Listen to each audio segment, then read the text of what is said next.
وَلِلَّهِ الْأَسْمَاءُ الْحُسْنَى فَادْعُوهُ بِهَا وَلِلَّهِ الْأَسْمَاءُ الْحُسْنَى فَادْعُوهُ بِهَا وَذَرُوا الَّذِينَ يُلْحِدُونَ فِي أَسْمَائِهِ سَيُجْزَوْنَ مَا كَانُوا يَعْمَلُونَ.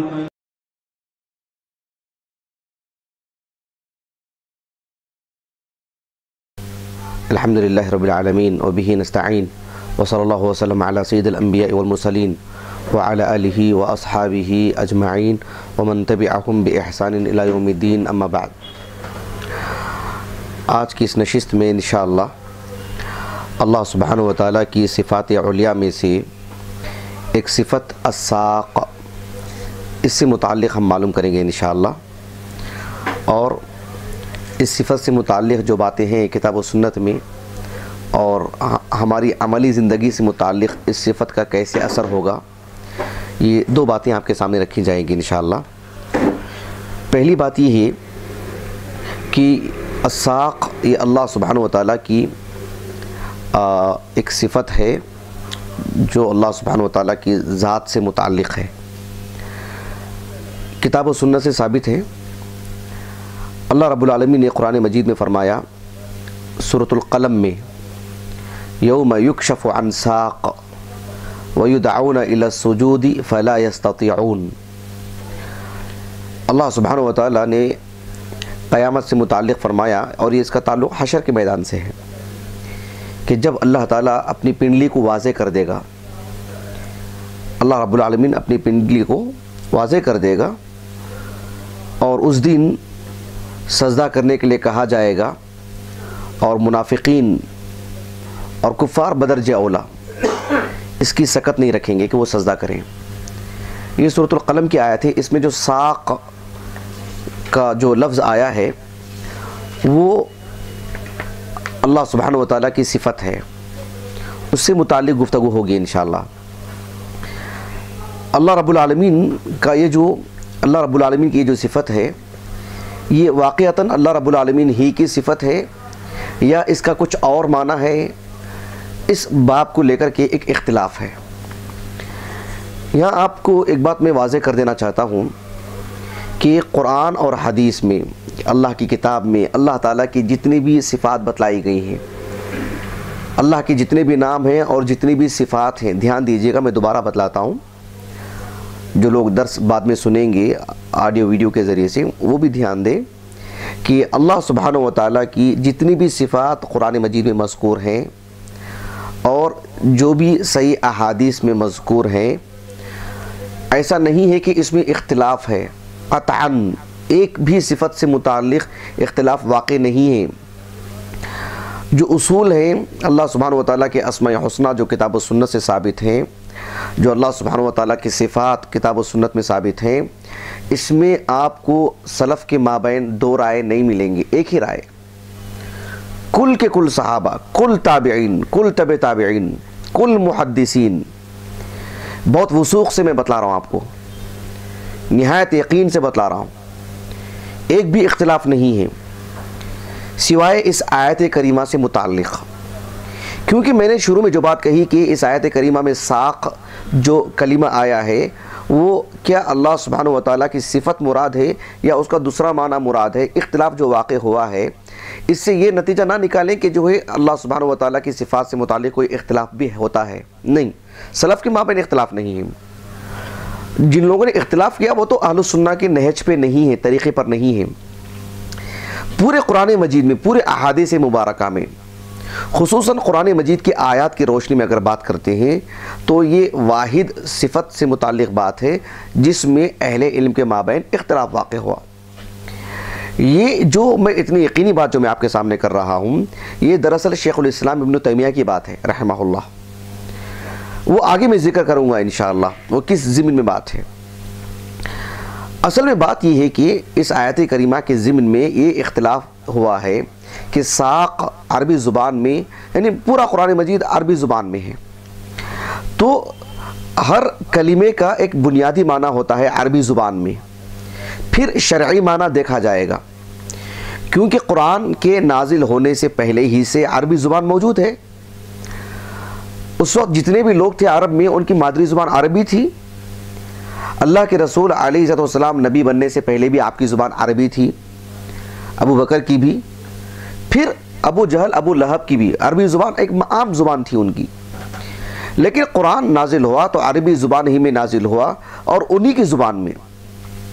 لیکن ایک زائد بات یہ تھی کہ قرآن مجید نے جو کلمہ استعمال کیا جس بات کے لیے, وہ کبھی عام عربی زبان میں ہوتا, کبھی ایک زائد معنی قرآن دیتا.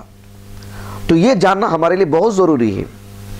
تو بس اللہ سبحانہ و تعالیٰ کی صفات سے متعلق جتنی بھی آیات ہیں اس میں کل کے کل سلف, صحابہ, تابعین, تبع تابعین, پورے محدثین, خیر القرون کے سب علماء ایک ہی نہج پہ ہیں.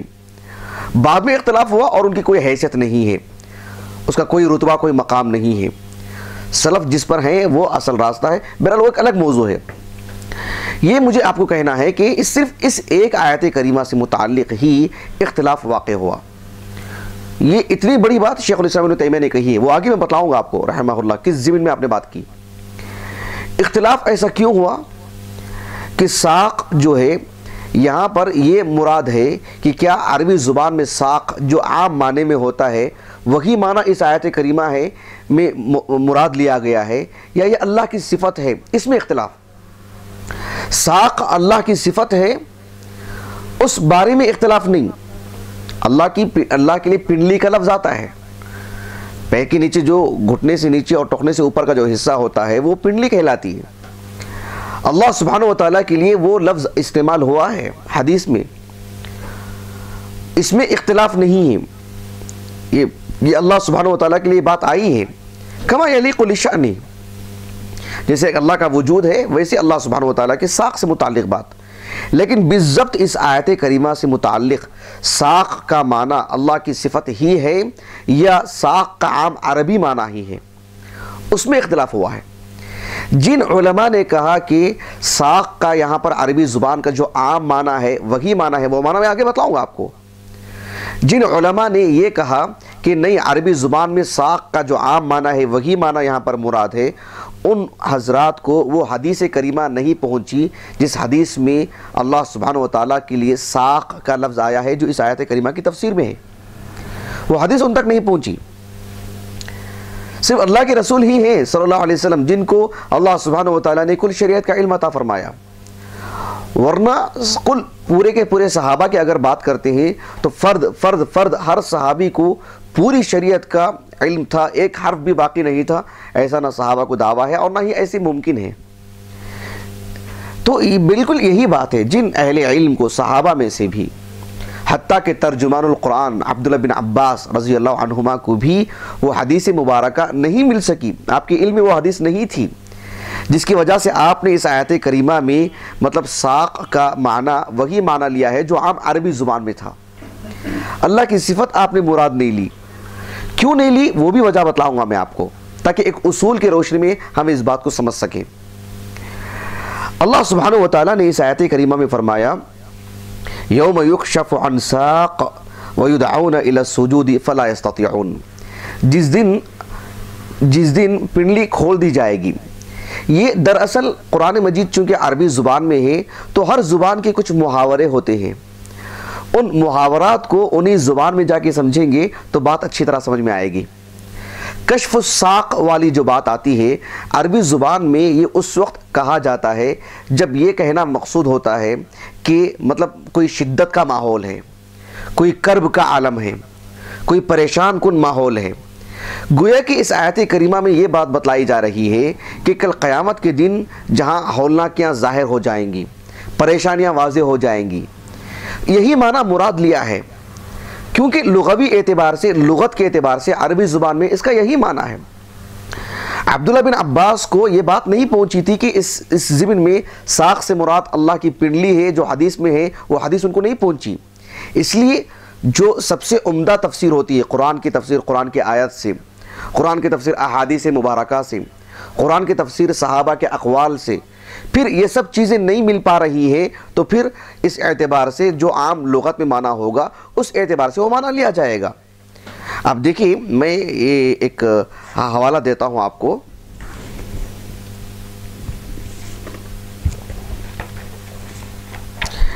حافظ ابن جریر الطبری رحمہ اللہ معروف عالم دین،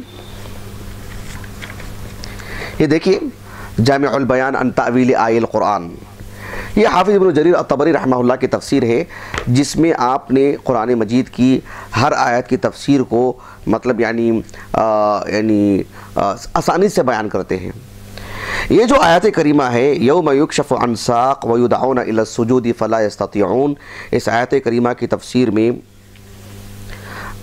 حافظ ابن جریر الطبری رحمہ اللہ کہتے ہیں کہ قال جماعت من الصحابہ والتابعین من اہل التأویل یعنی من اہل التفسیر یبدو عن امر شدید، یوم یکشف عن ساق یعنی یبدو عن امر شدید، یعنی یوم یکشف عن ساق کا مطلب یہ ہے کہ کل ہولناکیاں ظاہر ہو جائیں گی، قیامت کا دن ہے، مختلف قسم کی ہولناکیاں ہیں، سور پھونکا جائے گا، دیگر چیزیں ہیں، لوگوں کو قبروں سے نکالا جائے گا، ایک ہموار زمین میں سب کو کھڑا کیا جائے گا، ایک طویل مدت تک کھڑا کیا جائے گا، دیگر چیزیں بھی ہیں، لوگ پسینے میں شرابور ہوں گے، تو یہ سب جو ہے جو مختلف قسم کا کرب، مختلف قسم کی جو شدتیں ہیں، یہ سب ظاہر ہو جائیں گی۔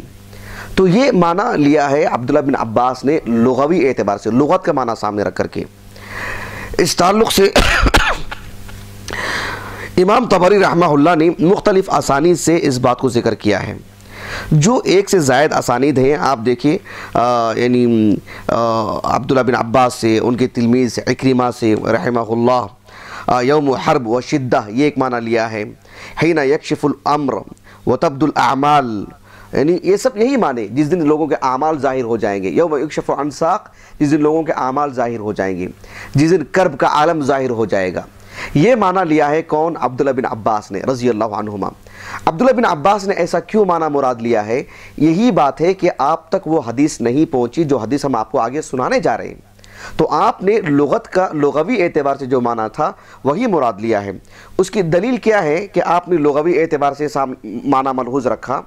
یہ دیکھیے تفسیر القرآن العظیم، حافظ ابن ابی حاتم الرازی رحمہ اللہ کی، جو ابو حاتم الرازی رحمہ اللہ کے فرزند اور عظیم فرزند ہیں، لائق فرزند ہیں، عظیم محدث ہیں، عبد الرحمن ابن ابی حاتم الرازی 327 ہجری سن وفات ہے ان کا۔ انہوں نے اس آیت کریمہ کی تفسیر میں، جو کہ سورۃ القلم کی آیت میں نے آپ کے سامنے پڑھی ہے، کہ دیکھیں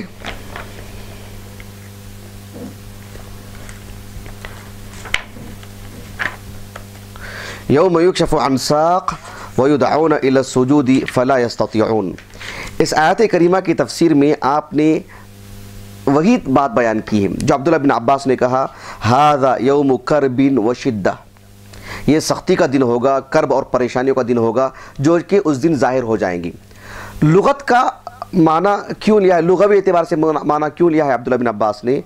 یہ ابن ابی حاتم الرازی رحمہ اللہ عکرمہ رحمہ اللہ کے حوالے سے عبداللہ بن عباس کا ایک قول نقل کرتے ہیں کہ آپ سے پوچھا گیا کہ یوم یکشف عن ساق کا معنی کیا ہے۔ کس سے پوچھا گیا؟ عبداللہ بن عباس سے پوچھا گیا رضی اللہ عنہما۔ تو آپ نے کہا اذا خفی علیکم شیء من القرآن فابتغوہ فی الشعر فإنہ دیوان العرب، کہا کہ اگر قرآن مجید کا کسی کلمے کا کوئی معنی آپ پر مخفی ہو تو پھر عربی شعر سے، یعنی عرب شعراء کے شعر سے آپ اس کا معنی لو، فإنہ دیوان العرب۔ تو چونکہ آپ تک وہ حدیث نہیں پہنچی تو آپ نے اس آیت کریمہ کی تفسیر میں وہ قول ہے، تو اس سے بات واضح ہو رہی ہے کہ عبداللہ بن عباس تک وہ حدیث نہیں پہنچی ہوتی تو آپ ایسی تفسیر ہرگز نہیں کرتے، یہ ہمارا ایمان ہے۔ تو آپ نے کہا کہ اذا خفی علیکم شیء من القرآن، جب آپ سے ساق کے بارے میں پوچھا گیا تو دیکھو اس تعلق سے مجھے کوئی نہیں معلوم ہے، تو پھر عربی زبان کا جو معنی ہے وہ معنی لو۔ تو آپ نے اس بنیاد پر یہ معنی لیا ہے۔ تو اسی کو رکھ کر کے کئی اہل علم، امام بغوی نے بھی یہی معنی لیا ہے، اور شیخ الاسلام ابن تیمیہ رحمہ اللہ نے اس پر تفصیلی گفتگو کی ہے جو میں آگے بتلاؤں گا آپ کو انشاءاللہ۔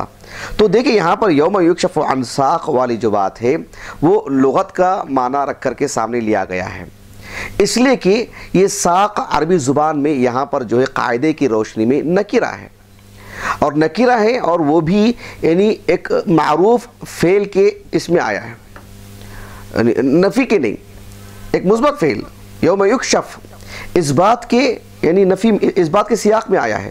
یکشف لا یکشف نہیں ہے نا، نفی نہیں ہے، اس بات ہے یکشف عن ساق، یہ قاعدے کے اعتبار سے، اور اس میں ساق نکرہ ہے تو پھر اس کے اندر جو معنی آتا ہے وہ معنی جو ہے خاص معنی نہیں لیا جاتا ہے۔ اور دوسری بات یہ ہے کہ ساق جو ہے وہ اللہ سبحانہ و تعالیٰ کی طرف مضاف، یعنی اللہ کا سبحانہ و تعالیٰ کا جو اسم ہے اس کی طرف مضاف بن کر کے بھی نہیں آیا ہے۔ جیسے یہ کہا جائے کہ یوم یکشف عن ساق اللہ، یوم یکشف عن ساقہ، یعنی ساق کی نسبت، ساق کی اضافت اگر اللہ کی طرف ہوتی، یا ساق جو کلمہ ہے وہ نکرہ کے بجائے وہ معرفہ ہوتا، تو پھر اس بات کی دلیل ہوتی کہ اس سے مراد خاص اللہ سبحانہ و تعالیٰ کی پنڈلی مراد ہے۔ تو اس بنیاد پر عبداللہ بن عباس نے ایسی تفسیر کی۔ لیکن حدیث میں ساق کا جو لفظ آیا ہے وہ اللہ سبحانہ و تعالیٰ کی طرف مضاف بن کر آیا ہے۔ اللہ سبحانہ و تعالیٰ کا جو اسم ہے، اسم الجلالہ، اس کی طرف مضاف بن کر آیا ہے۔ اللہ سبحانہ و تعالیٰ کی اسم کی یعنی طرف نسبت ہونے کی وجہ سے تو حدیث میں اس بات کی صراحت ہو جاتی ہے۔ اب دیکھیں حدیث مبارکہ ملاحظہ کیجیے، وہ جو حدیث مبارکہ ہے وہ صحیح بخاری کی حدیث ہے۔ امام بخاری رحمہ اللہ نے کتاب التوحید میں اس حدیث کو لے کر کے آئے ہیں، اور کتاب التفسیر میں بھی اس حدیث کو لے کر کے آئے ہیں اپنی صحیح بخاری کی۔ امام مسلم رحمہ اللہ نے اس حدیث کو پوری طوالت کے ساتھ، اس کی پورے مفصل سیاق سباق کے ساتھ، مفصل طویل حدیث ہے یہ، امام مسلم رحمہ اللہ نے کتاب الایمان میں اس حدیث کو لے کر کے آئے ہیں۔ تفصیلی طور پر آپ مراجعہ کر لیں، میں حدیث نمبر آپ کو بتلا دیتا ہوں۔ صحیح بخاری میں کتاب التفسیر 4919، اور کتاب التوحید میں بھی یہ حدیث موجود ہے، میں نمبر نہیں لکھ سکا اس کا، کتاب التوحید میں بھی موجود ہے۔ اور صحیح مسلم میں جو کتاب ہے کتاب الایمان، باب اثبات رؤیت المؤمنین فی الآخرۃ ربہم سبحانہ و تعالی، حدیث نمبر ہے 183، 180 پر 3۔ حدیث میں کیا ہے، ابو سعید الخدری رضی اللہ عنہ وہ اس حدیث کے راوی ہیں، اور اس حدیث کو بیان کرنے کی وجہ سے ابو سعید الخدری رضی اللہ عنہ نے اس حدیث کی روشنی میں اللہ سبحانہ و تعالیٰ کی پنڈلی مراد لی ہے اس آیت کریمہ میں، کیونکہ آپ تک یہ حدیث پہنچ چکی ہے، آپ نے اس حدیث کی روایت کی۔ ابو سعید الخدری رضی اللہ عنہ کہتے ہیں کہ سمعت النبی صلی اللہ علیہ وسلم یقول یکشف ربنا عن ساقہ، یکشف ربنا عن ساقہ۔ آیت کریمہ میں کیا ہے، یوم یکشف عن ساق، ایک عمومی معنی ہے جس سے ایک خاص معنی نہیں مراد لیا جاتا کہ اللہ ہی کی پنڈلی مراد ہے، تو لغوی اعتبار سے معنی لیا ابن عباس نے رضی اللہ عنہما۔ لیکن امام بخاری رحمہ اللہ نے اس حدیث کو اس آیت کریمہ کی تفسیر بتلانے کے لیے لائے ہیں کتاب التفسیر میں، کہ یوم یکشف عن ساق باب باندھا امام بخاری نے، اس باب کو سمجھانے کے لیے یہ حدیث لائے ہیں، گویا کہ اس میں ساق سے مراد یہی مراد ہے جو اس حدیث کریمہ میں، اس حدیث مبارکہ میں موجود ہے۔ تو آپ علیہ السلام نے فرمایا یکشف ربنا عن ساقہ، کہ اللہ سبحانہ و تعالیٰ کل قیامت کے دن اپنی پنڈلی کو واضح کر دے گا، پھر فَيَسْجُدُ لَهُ كُلُّ مُؤْمِنٍ وَمُؤْمِنَةٍ، جو بھی مومن اور مرد ہے، جو بھی مومن عورت ہے، اللہ تعالیٰ ہمارا شمار انہی لوگوں میں سے فرمائے، سب سجدے میں پڑ جائیں گے۔ فَيَبْقَى كُلُّ مَنْ كَانَ يَسْجُدُ فِي الدُّنْيَا، اور وہ لوگ باقی رہ جائیں گے، وہ سجدے میں نہیں جا پائیں گے، جو لوگ کہ اس دنیا میں سجدہ تو کرتے تھے لیکن ریاءً وسمعتاً، دکھانے کے لیے، نام و نمود کے لیے۔ فَيَذْهَبُ لِيَسْجُدَ، وہ سجدہ کرنا چاہیں گے، سجدے کے لیے جانا چاہیں گے۔ ایک لکڑی ہے مضبوط، وہ کیسے سجدے کی شکل اختیار کر سکتی ہے؟ اس کے اندر وہ جو سجدے کی جو حیت ہے، وہ حیت کیسے آ سکتی ہے اس کے اندر؟ تو یہ ان لوگوں کا معاملہ ایسا ہی ہوگا، نسأل اللہ السلامہ۔ فَيَعُودُ ظَهْرُهُ طَبَقًا وَاحِدًا، ان کی جو پیٹھ ہے بالکل لکڑی کی طرح ہو جائے گی، جھک نہیں پائے گی، کیونکہ اس دنیا میں وہ اللہ کے لیے نہیں سجدہ کرتے تھے، نسأل اللہ السلامہ۔ وہ سجدے کے لیے دعوت دی جائے گی ان کو اور وہ سجدہ کر نہیں پائیں گے، اور دنیا میں انہیں سجدہ کرنے کی طاقت ہے لیکن سجدہ نہیں کرتے تھے اللہ کے لیے۔ تو اس حدیث مبارکہ کو امام بخاری رحمہ اللہ نے اس آیت کریمہ کی تفسیر بتلانے کے لیے لے کر آئے ہیں۔ ابھی میں نے حافظ ابن جریر الطبری کا جو حوالہ دیا تھا رحمہ اللہ، اس میں اللہ سبحانہ و تعالیٰ کی یعنی صفت کے بجائے یہ مقصود آپ نے سامنے رکھا کہ اس سے مراد اللہ سبحانہ و تعالیٰ کی، اس سے مراد جو ہے یعنی ایک مشاکل، پریشانیاں وہ سامنے آئیں گی، یہ معنی لیا ابن جریر الطبری نے رحمہ اللہ۔ حالانکہ حافظ ابن جریر الطبری رحمہ اللہ نے اس قول سے پہلے وہ حدیث بھی درج کیے ہیں جو ابو سعید الخدری سے مروی ہے رضی اللہ عنہ، اسی تفسیر میں اس سے قبل۔ حافظ ابن کثیر رحمہ اللہ بھی حافظ ابن جریر الطبری رحمہ اللہ کا قول نقل کیا ہے، اور یوں معلوم ہوتا ہے واللہ عالم کہ آپ کا میلان بھی اسی طرف ہے۔ لیکن صحیح بات یہی ہے کہ یہ اللہ سبحانہ وتعالیٰ کی صفت ہے۔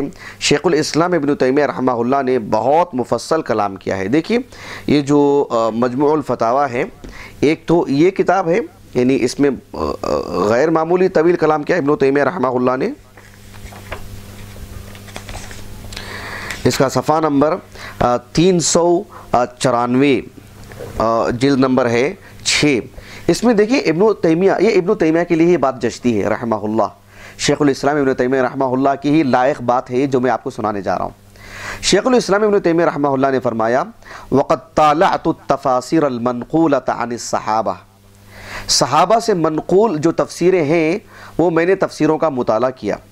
وَمَا رَوَوْهُ مِنَ الْحَدِيثِ وَوَقَفْتُ مِنْ ذَلِكَ عَلَى مَا شَاءَ اللَّهُ تَعَالَى مِنَ الْكُتُبِ الْكِبَارِ وَالصِّغَارِ أكثر من 100 تفسير فلم أجد إلى ساعتي هذه عن أحد من الصحابة أنه تأول شيئا من آيات الصفات أو أحاديث الصفات بخلاف مقتضاها المفهوم المعروف بل عنهم من تقرير ذلك وتثبيته۔ حافظ ابن تیمیہ رحمہ اللہ فرماتے ہیں کہ میں نے صحابہ سے مروی جو تفاسیر ہیں، جو احادیث آپ نے پیش کی ہیں، ہم تک جو پہنچائی ہیں، چھوٹی موٹی تفسیریں، کتابیں چھوٹی موٹی میں نے بہت پڑھی، اور تفسیر کی بات کرتے ہیں تو میں نے 100 سے زائد تفسیریں میں نے کنگھال دی، دیکھی، پڑھی۔ میں نے کسی ایک مقام پر بھی قرآن مجید میں جہاں اللہ کی صفات بیان کی گئی ہیں، جن احادیث میں اللہ کی صفات وارد ہیں، ایک مقام پر بھی میں نے نہیں دیکھا کہ کہیں صحابہ نے تعویل کی ہو۔ اللہ اکبر، یہ معمولی بات نہیں ہے، صحابہ سے منقول ہے۔ اس کے بعد ابن تیمیہ رحمہ اللہ فرماتے ہیں وَتَمَامُ هَذَا أَنِّي لَمْ أَجِدْهُمْ تَنَازَعُوا، میں نے پورے صحابہ کو کسی ایک آیت کریمہ میں بھی جس میں اللہ کی صفت بیان کی گئی ہو تنازع اور اختلاف ہے، میں نے کہیں نہیں پایا إِلَّا فِي مِثْلِ قَوْلِهِ تَعَالَى، سوائے اس ایک آیت کریمہ کی تفسیر میں کہ یوم یکشف عن ساق، صرف اس ایک آیت کریمہ کی تفسیر میں اختلاف کیوں ہوا؟ صرف اس وجہ سے کہ وہ حدیث ان تک نہیں پہنچی۔ ابن تیمیہ رحمہ اللہ نے دونوں کو صحیح قرار دیا، مطلب دونوں باتیں بھی مطلب احتمال ہے صحت پر، کہ حدیث نہ ہو تو پھر وہاں پر وہ معنی لیا جائے گا کہ جو ہے وہ بس ایک پریشانیاں ظاہر ہو جائیں گی، کیونکہ وہاں پر ساق اللہ سبحانہ وتعالیٰ کی طرف منسوب نہیں ہے، اور اس بات کے سیاق میں آئی وہ چیز جو کہ نکرہ ہے، نہ معرف ہے، نہ وہ کلمہ معرفہ ہے جس سے آپ خصوصی معنی لیں کہ اللہ سبحانہ وتعالیٰ کی ساق مراد ہے۔ یا جیسے خلقت بیدیہ کہا اللہ تعالیٰ نے ابلیس سے کہ تو کیوں سجدہ نہیں کیا آدم کو جس کو میں نے اپنے دونوں ہاتھوں سے پیدا کیا، ما منعک ان تسجد لما خلقت بیدی، تو نے آدم کو سجدہ کیوں نہیں کیا جس کو میں نے اپنے دونوں ہاتھوں سے پیدا کیا۔ دونوں ہاتھ اللہ سبحانہ وتعالیٰ نے اپنی طرف منسوب کر کے بتلائے اللہ نے، ویسے ساق کی نسبت ایسے نہیں ہے اللہ کی طرف۔ تو اس وجہ سے عربی قاعدے کی روح سے اور جو ہے اس کے معنی مفہوم کے اعتبار سے ابن تیمیہ رحمہ اللہ نے کہا کہ اس بنیاد پر جن علماء نے کہا وہ اس بنیاد پر کہے ہیں، اس کی تفسیر میں حدیث ہو جن کے پاس آگے لکھا ابن تیمیہ نے رحمہ اللہ، کہا کہ فرویہ عن ابن عباس وطائفة ان المراد به الشدہ، ابن عباس اور دیگر کچھ اہل علم سے منقول ہیں رضی اللہ عنہ اجمعین کہ الشدہ مراد ہے کہ کل قیامت کے دن جو پریشانیاں ظاہر ہو جائیں گی، مطلب ہولناکیاں ظاہر ہو جائیں گی، کہ ان اللہ یکشف عن الشدۃ فی الآخرہ۔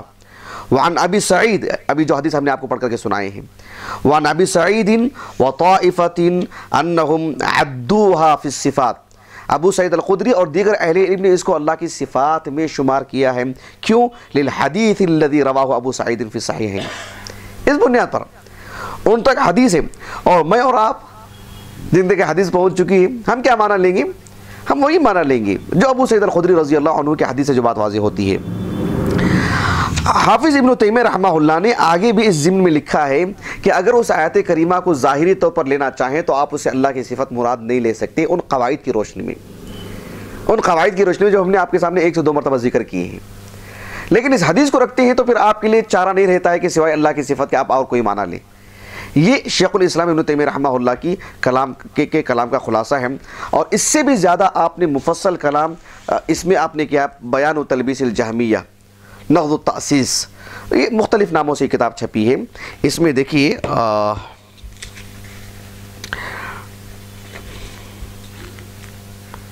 میں نے جو ہے اس کا یہی نہیں لکھا ہے، میں نے صفحہ نمبر ہی نہیں لکھا ہے، اللہ المستعان۔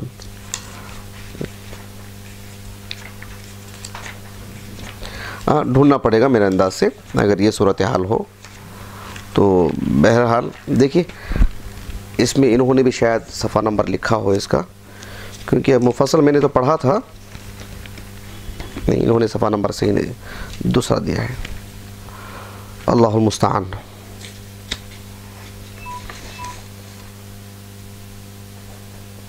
میں نے حوالہ نہیں دیا اس کا، لیکن اس کتاب میں شیخ الاسلام ابن تیمیہ رحمہ اللہ نے بہت مفصل کلام کیا، بہت مفصل، جس میں آپ نے آغاز میں یہی بات لکھی ہے کہ یہ دیکھیے ابھی میں آپ کو بتلاتا ہوں۔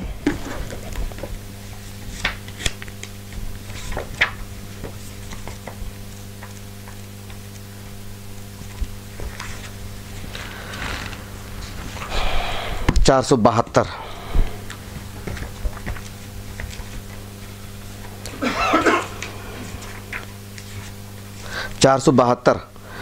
بہتر سے 474 تک کافی مفصل کلام اور دمدہ، بہت دم اپنے کلام کے اندر ماشاءاللہ، بہت وزن، آپ نے بہت عمدگی سے لکھا، ابن تیمیہ نے لکھا ہے رحمہ اللہ رحمتاً واسعہ۔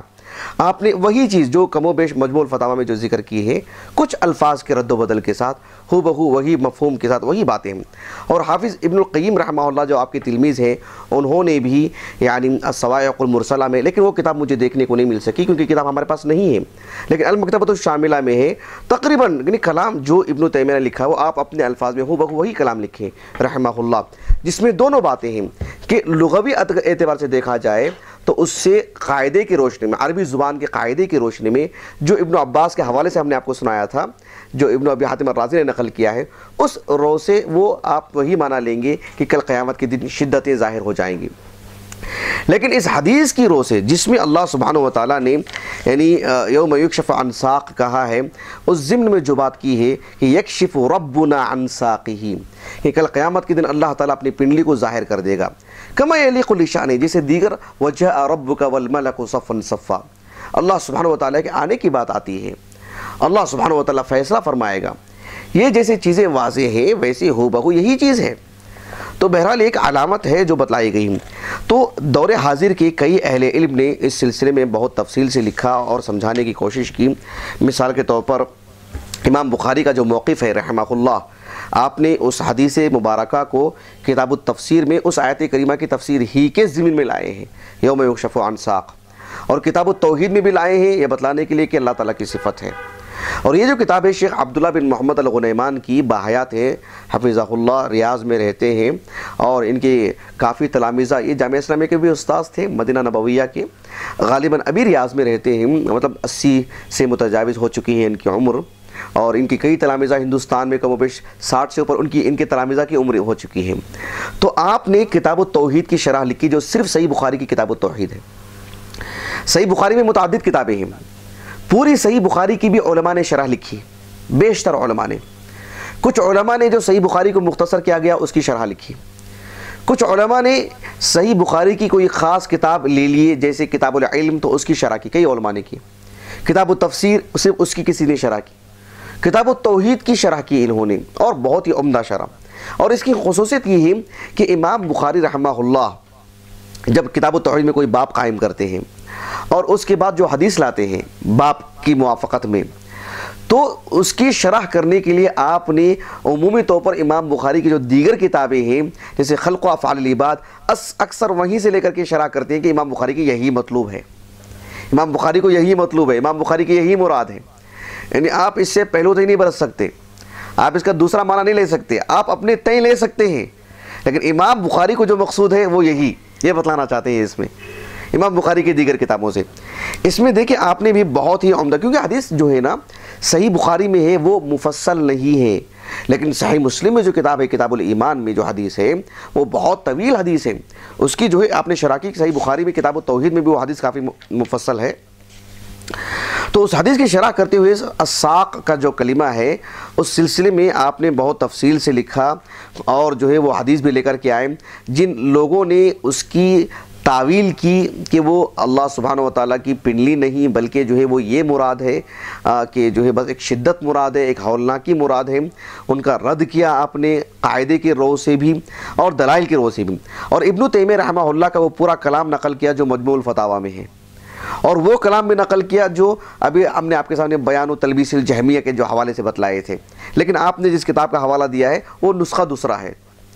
تو وہ ساری چیزیں آپ نے بیان کی اور بیان کرنے کے بعد یہی بتلایا کہ کسی طور پر بھی حدیث واضح ہو جانے کے بعد حدیث میں جو یوم یکشف ربنا عن ساقہ، اس سے زیادہ وضاحت کیا ہو سکتی ہے کہ جس دن ہمارا رب جو ہے اپنی پنڈلی کو ظاہر کر دے گا. تو اس وجہ سے یعنی آپ نے بہت مفصل کلام لکھا اس کتاب میں. اور پھر ہمارے جدید معاصر علماء میں سے دور حاضر کے جن کا حال میں انتقال ہوا، شیخ محمد ابن صالح ابن عثیمین رحمہ اللہ، کم و بیش 17 سال ہوا انتقال ہو کر کے. اور اس ہمارے اس دور کے یعنی چنندہ علماء میں سے ہیں جو دنیا میں عالمی سطح پر جن کی خدمات سب سے زیادہ مسلم. آپ دیکھیں گے کہ شیخ ابن عثیمین رحمہ اللہ کو اللہ سبحانہ و تعالیٰ نے یعنی علوم شرعیہ کے جتنے بھی علوم ہیں، جتنے بھی فنون ہیں، اللہ سبحانہ و تعالیٰ نے سب پہ دسترس عطا کیا آپ کو. عقیدے کے باب میں بھی دیگر ابواب میں بھی اللہ سبحانہ و تعالیٰ نے آپ کو امامت کا درجہ عطا فرمایا. شیخ محمد ابن صالح ابن عثیمین رحمہ اللہ نے اس آیت کریمہ کی تفسیر میں یوم یکشف عن ساق آپ نے لکھا، دیکھیں آپ نے لکھا کہ یوم یکشف عن ساق ویدعون الى السجود فلا يستطيعون اي اذا كان يوم القيامة وانكشف فيه من القلاقل والزلازل والاحوال ما لا يدخل تحت الوهم واتى الباري لفصل القضاء بين عباده. اور اللہ سبحانہ وتعالیٰ کل قیامت کے دن آئے گا تاکہ بندوں کے درمیان فیصلہ کریں ومجازاتہم. تو پھر ایسی صورت میں فَكَشَفَ عَنْ سَاقِهِ الْكَرِيمَةِ الَّتِي لَا يُشَبِّهُهَا شَيْءٍ. پھر اللہ سبحانہ وتعالیٰ اپنی پنڈلی کو واضح کرے گا جو اس کی کوئی چیز مشابہ نہیں ہے. اللہ سبحانہ وتعالیٰ كَمَا يَلِيقُ لِشَأْنِهِ وَرَأَى الْخَلَائِقَ مِنْ جَلَالِ اللَّهِ وَعَظْمَتِهِ مَا لَا يُمْكِنُ التَّعْبِيرُ عَنْهُ. شیخ ابن عثیمین رحمہ اللہ نے کہا کہ کل ساری مخلوق کو اللہ سبحانہ وتعالیٰ اپنی پنڈلی دکھائے گا جس کی ہم تعبیر نہیں کر سکتے، اس کی کیفیت ہم نہیں بتلا سکتے، نہ ہی ہم اس کو مکلف ہیں، نہ ہی اللہ سبحانہ وتعالیٰ نے اس کی وضاحت فرمائی ہے. تو یہ دیکھیں کہ یہ سب چیزیں ہیں. صحیح مسلم میں بھی وہ حدیث موجود ہے کتاب الایمان میں، اور بہت طویل حدیث ہے حدیث ابی سعید الخدری. یہ ہمارے یعنی دور حاضر کے علماء میں سے ہیں جو ابھی باحیات ہیں. شیخ ربیع بن ہادی المدخلی، یعنی اللہ سبحانہ و تعالیٰ نے علم حدیث میں، نقد میں، جرح و تعدیل میں، اور پھر عقیدے کے باب میں، منہج کے توضیح اور بیان میں اللہ سبحانہ و تعالیٰ نے اس دور میں آپ کو کئی مواقع عطا فرمائے. آپ کی کتابوں کو بڑی قبولیت عطا کی اللہ رب العالمین نے. آپ نے اس حدیث کی بھی بہت مفصل شرح کی. 548 اس کا صفحہ نمبر ہے. 548 کے صفحے نمبر پہ آپ نے اس ضمن میں ہر اعتبار سے یعنی کہا کہ جن علماء نے اس کو لغوی اعتبار سے معنی لیا ہے تو انہوں نے انہو فسرہا بالشدہ، انہوں نے شدہ کے لفظ سے جو ہے اس کی تفسیر کی. وَكَذَلِكَ فَسَّرَهَا غَيْرُهُ مِنَ اللُّغَوِيِّينَ وَالْمُفَسِّرِينَ. اس کے بعد آپ نے لکھا کہ لیکن یہ سیاق اس حدیث کی روشنی میں آپ اسے لغوی اعتبار سے نہیں لے سکتے، کیونکہ آیت کریمہ کی تفسیر میں وہ حدیث مبارکہ ہے جو حدیث ابی سعید الخدری ہے. اس میں یہ بات بھی ہے کہ اللہ سبحانہ و تعالیٰ جو ہے مطلب کل قیامت کے دن سب کے سامنے ظاہر ہوگا، اور اللہ سبحانہ و تعالیٰ کے لیے وہ سجدہ کرنے کو کہا جائے گا ان سے، تو اس وقت کوئی سجدہ نہیں کریں گی. پھر اللہ سبحانہ و تعالیٰ ان کے سامنے اس صورت میں واضح ہوگا جس میں وہ پہچان پاتے ہوں. اس حدیث کے اندر یہ لفظ بھی آتا ہے کہ حل بینکم و بینہ آیۃ تعرفونہ بہا، یعنی اللہ سبحانہ و تعالیٰ اور تمہارے درمیان کوئی علامت بھی ہے جسے تم پہچان سکو کہ وہ تمہارا رب ہے. تو پھر یکشف عن ساقہ، اپنی پنڈلی کو واضح کرے گا تو پھر سب سجدے میں پڑ جائیں گے، اور منافقین اور بدرجہ اولا کفار کے لیے وہ بات نہیں ہوگی. اس حدیث کو بیان کرنے کے بعد شیخ ربیع ابن ہادی المدخلی حفظہ اللہ لکھتے ہیں کہ فابن عباس، بہت اچھی بات لکھی آپ نے، فابن عباس لو سمع هذا الحديث بهذا السياق لما فسره بالشدة. اگر ابن عباس رضی اللہ عنہما کو وہ حدیث مل گئی ہوتی تو آپ لفظ الشدہ سے اس کی تفسیر ہرگز بھی نہیں کرتے. ولو بلغه حدیث ابی سعید لفسره كما عرفه غیره من ائمة الاسلام بارک اللہ فیہم. کہتے ہیں کہ جو ہے اگر ابو سعید الخدری کی حدیث آپ کو مل گئی ہوتی تو دیگر اہل علم نے جیسے اسے اللہ سبحانہ وتعالیٰ کی پنڈلی مراد لی ہے وہی مراد آپ بھی لیتے. اور پھر ایک الگ بات کہتے ہیں آپ شیخ ربیع حفظہ اللہ کہ ولا نقول یرجع عن تفسیرہ الآیہ، ہم یہ نہیں کہتے کہ آپ اس تفسیر سے مراجعہ کر لیں، اپنے معنی کو واپس لے لیں. ہم یہ کہتے ہیں کہ لغوی اعتبار سے یہ معنی درست ہے، لأن هذا مقتضى اللغة، عربی زبان کا مقتضی یہی ہے کہ آپ اسے وہی معنی لیں. لیکن ولیکن تفسیر الرسول علیہ الصلوۃ والسلام فی السنۃ لبیان للقرآن مقدم علی تفسیر ابن عباس وغیرہ رضی اللہ عنہ اجمعین. مفصل کلام آپ نے کیا. پھر اس کے بعد آپ نے آگے بھی کافی تفصیل سے لکھا ہے مختلف دلائل کے ذریعے سے. یہ اس کتاب میں جو صحیح مسلم، کافی بڑی حدیث کی کتاب ہے، یعنی مطلب اس کی جو شرح جو امام مسلم نووی نے کی کافی طویل شرح ہے وہ، لیکن صحیح مسلم کی کتاب الایمان کی شرح صرف الابتہاج بشرح کتاب الایمان من صحیح مسلم من الحجاج، صرف کتاب الایمان کی شرح ہے. تو یہ اہل السنہ کا یہی موقف ہے. اسی لیے ہم دیکھتے ہیں کہ صفات اللہ عز وجل الواردہ فی الکتاب والسنہ، شیخ علوی بن عبد القادر السقاف حفظہ اللہ جو اس دور میں یعنی اللہ تعالیٰ کے اسماء و صفات کو اتنے مفصل انداز میں جو جمع کیا ہے، ہمارے اپنے علم کے مطابق اتنا تفصیلی کام کسی اور نے نہیں کیا. ہمارے اپنے علم کے مطابق اتنا مفصل کلام، یعنی ایک یقین سا ہو جاتا ہے کہ شاید اللہ کی کوئی صفت ابھی چھوٹ نہیں پائی جو انہوں نے جمع نہ کیا ہو. اتنا مفصل آپ نے کام کیا. اس میں بھی آپ نے اللہ سبحانہ وتعالیٰ کی الساق آپ نے ذکر کیا ہے. لیکن آخر میں ایک بڑی اچھی بات آپ نے لکھی، آپ نے لکھا کہ اللہ سبحانہ وتعالیٰ کے الساق سے مراد ابن تیمیہ ہو یا ابن القیم ہو رحمہم اللہ، آپ نے جو اختلاف جو بتلایا ہے وہ اختلاف یہ بتلانے کے لیے ہے کہ وہ لغوی اعتبار سے معنی ہوگا اس آیت کریمہ میں یوم یکشف عن ساق سے مراد کیا وہ لغوی معنی مراد لیا جائے گا یا پنڈلی ہی مراد لی جائے گی. اس میں اختلاف ہے. اس میں اختلاف نہیں ہے کہ وہ اللہ کی پنڈلی ہے کہ بھی نہیں ہے، اس میں اختلاف نہیں ہے. اللہ کی پنڈلی ہے، ابن تیمیہ کا ایمان ہے اور جو ابن القیم کا بھی ایمان ہے، لیکن اس آیت کریمہ کی تفسیر میں مراد کیا ہے اس میں اختلاف انہوں نے بیان کیا ہے. جن اہل علم تک وہ حدیث پہنچ چکی ہے اس کے باوجود بھی نہیں اللہ کے لیے پنڈلی کیسے بولیں گے، ایسی بات نہیں ہے. یہ بات واضح ہو گئی جی. بارک اللہ فیکم. چلیے میں اپنی بات کو ختم کرنے سے پہلے یہ بات ضرور کہوں گا کہ اللہ سبحانہ وتعالیٰ کل قیامت کے دن پنڈلی کو اپنی واضح کرے گا. ایسی صورت میں سب اہل ایمان سجدے میں پڑ جائیں گے. اس کی اگر بات کرتے ہیں رضی اللہ عنہما، یہ عمومی طور پر اس وقت کی بات ہے جب ایک تو بڑے صحابہ نہیں تھے اور ابن عباس رضی اللہ عنہما کا انتقال 60 پر 8 ہجری میں ہوا، کافی 70 ہجری کے قریب. اور اکرمہ رحمہ اللہ یہ کبار تابعین میں سے بھی نہیں ہیں، یہ اوساط تابعین میں سے ہیں. تو انہوں نے مطلب جس وقت، اور ضروری نہیں کہ ابن عباس سے جب یہ مسئلہ پوچھا گیا تو دیگر صحابہ کے علم میں بات آ گئی تھی، ضروری نہیں. لیکن ہمارے علم میں ایسی کوئی بات نہیں کہ دیگر صحابہ نے ان پر نکیر کی ہو. لیکن اتنی بات ہے کہ ابن عباس کو رضی اللہ عنہما اس حدیث کا علم نہیں تھا. ہوتا تو آپ ایسی تفسیر ہرگز نہ کرتے، یا اس کی دونوں تفسیر بتلاتے کہ لغوی اعتبار سے یہ معنی ہے اور اس کا یہ جو ہے مطلب حدیث کی روشنی میں یہ معنی ہے. لیکن آپ نے آپ سے پوچھا بھی گیا نا کہ یوم یکشف عن ساق کا معنی کیا ہے. اور یہ جو کتاب جو ہے بہت مستند کتاب ہے، بہت مستند ترین کتاب ہے. تو ابن عباس نے اتنی بڑی بات کی کہ جو ہے مطلب یعنی اگر تم کو جو ہے مطلب نصوص سے کوئی بات نہیں ملتی ہے تو لغت کے اعتبار سے دیکھو. آپ نے کہا کہہ کر کے آپ نے اس آیت کی تفسیر ایسے کی گویا کہ ان کے پاس اس کا علم نہیں تھا. جی